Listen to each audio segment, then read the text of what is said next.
પાટીદાર આંદોલન સમયે જેટલા પણ નેતાઓ ઉપર કેસ લગાડવામાં આવ્યા હતા તે દરેક કેસને હવે ભારતીય જનતા પાર્ટી દ્વારા પાછા ખેંચવામાં આવ્યા છે। પરંતુ જ્યારથી જ આ સમાચાર સામે આવ્યા હતા ત્યારથી અનેક એવા તર્ક અને વિતર્ક સર્જાઈ રહ્યા હતા કે શું ખરેખર આ કેસને પરત ખેંચવામાં આવ્યા છે કે કેમ, તેની સાથે જ ભારતીય જનતા પાર્ટીનું કોઈ નવું ગતકડું છે કે કેમ, તેને જ લઈને હવે પાટીદારના જે પૂર્વ કન્વીનર છે તેમનો જ એક સૌથી મોટો ખુલાસો સામે આવ્યો છે। આજે તેના વિશે જ વાત કરીશું। નમસ્કાર, હું હંસિની અને તમે જોઈ રહ્યા છો નિર્ભય ન્યૂઝ। 2015માં બહોળી સંખ્યામાં પાટીદાર લોકો દ્વારા પાટીદાર આંદોલન કરવામાં આવ્યું હતું, જેમાં અનામતની સાથે અનેક એવા મુદ્દાઓ હતા, તેને જ લઈને તે લોકો દ્વારા આ એક સમગ્ર આંદોલન કરવામાં આવ્યું હતું ને આંદોલન વખતે પાટીદારના મુખ્ય ચહેરા એવા હાર્દિક પટેલ હોય કે પછી દિનેશ બાંભણિયા હોય તેવા દરેક લોકો ઉપર રાજદ્રોહ સહિત અનેક એવા નાના મોટા ગુના લગાડવામાં આવ્યા હતા। પરંતુ તે બાદ હવે થોડા સમય અગાઉ ભારતીય જનતા પાર્ટી દ્વારા તે દરેક ગુનાને પરત ખેંચવામાં આવ્યા છે।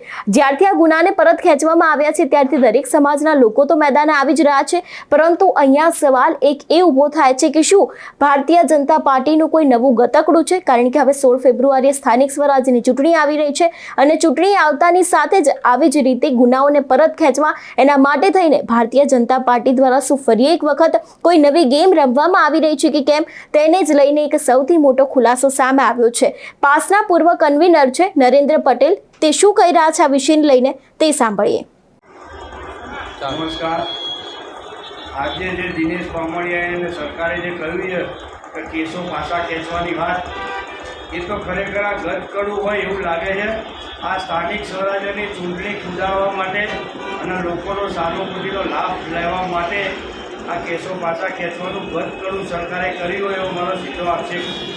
બાકી આમાં હાઈકોર્ટ લેવલની કોઈ પ્રોસીડ થઈ નથી અને થવાની બી નથી। જ્યારે થાય અને ખરેખર જ્યારે હાઈકોર્ટ જાહેરાત કરે કે ભાઈ આ કેસો તંત્ર પાછા ખેંચાઈ ગયા, ત્યારે જ સાચું માનવામાં આવે। એટલે મિત્રો, મારી આખા ગુજરાતમાં સર્વ મિત્રોને વિનંતી છે કે આ ગતકાળામાં કોઈ ભરાતા નહીં। નમસ્કાર। આજે જે દિનેશ બાંભણિયા અને સરકારે જે કહ્યું છે કે કેસો પાછા ખેંચવાની વાત, એ તો ખરેખર આ ગતકડું હોય એવું લાગે છે। આ સ્થાનિક સ્વરાજ્યની ચૂંટણી કુદાવવા માટે અને લોકોનો સહાનુભૂતિનો લાભ લેવા માટે આ કેસો પાછા ખેંચવાનું ગતકડું સરકારે કર્યું હોય એવો મારો સીધો આક્ષેપ। બાકી આમાં હાઈકોર્ટ લેવલની કોઈ પ્રોસીડ થઈ નથી અને થવાની બી નથી। જ્યારે થાય અને ખરેખર જ્યારે હાઈકોર્ટ જાહેરાત કરે કે ભાઈ આ કેસો તંત્ર પાછા ખેંચાઈ ગયા, ત્યારે જ સાચું માનવામાં આવે। એટલે મિત્રો, મારી આખા ગુજરાતમાં સર્વ મિત્રોને વિનંતી છે કે આ ગતકાળામાં કોઈ ભરાતા નહીં। પાટીદાર નેતાઓના કેસ તો પાછા ખેંચવામાં આવ્યા જ છે, પરંતુ હવે આ દરેક વિષયને લઈને માલધારી સમાજ હોય, ક્ષત્રિય સમાજ હોય કે પછી કોઈ પણ બીજો સમાજ હોય, તે દરેક લોકોનું પણ માનવું છે કે અત્યાર સુધી રોજગારી માટે જેટલા પણ આંદોલનો થયા છે એટલું જ નહીં, ખેડૂતો માટે જે આંદોલનો કરવામાં આવ્યા છે ને દરેક સમાજના લોકો ઉપર જે કેસ લગાડવામાં આવ્યા છે તે દરેક કેસને હવે પાછા ખેંચવામાં આવે। પરંતુ જે પાસના પૂર્વ કન્વીનર છે નરેન્દ્ર પટેલ, તેમના દ્વારા કહેવામાં આવી રહ્યું છે કે પાટીદાર સમાજ માટે થઈને ભારતીય જનતા પાર્ટીનું આ એક નવું ગતકડું છે। કારણ કે હવે સ્થાનિક સ્વરાજ્યની ચૂંટણી આવી રહી છે અને ગુજરાતમાં રાજકારણમાં ખૂબ જ નવી ઉથલપાથલ થઈ રહી છે। અનેક એવા નેતાઓ છે જે અત્યારે હાલ ભાજપની જ આંતરિક પોલ છે તેને ખોલી રહ્યા છે, એટલા માટે થઈને હવે ભારતીય જનતા પાર્ટીનું આ એક નવું ગતકડું હોય તેવું પણ તેમના દ્વારા કહેવામાં આવી રહ્યું છે।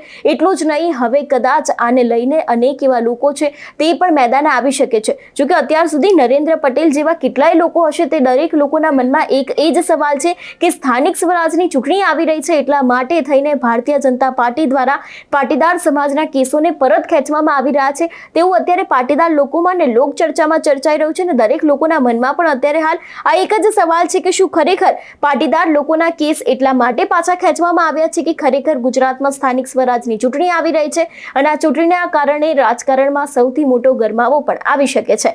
તમારું શું માનવું છે આ વિષયને લઈને અમને કમેન્ટ કરીને ચોક્કસથી જણાવજો। તેની સાથે જ અમારી ચેનલ નિર્ભય ન્યૂઝને લાઇક, શેર અને સબસ્ક્રાઇબ કરવાનું ભૂલશો નહીં। નમસ્કાર।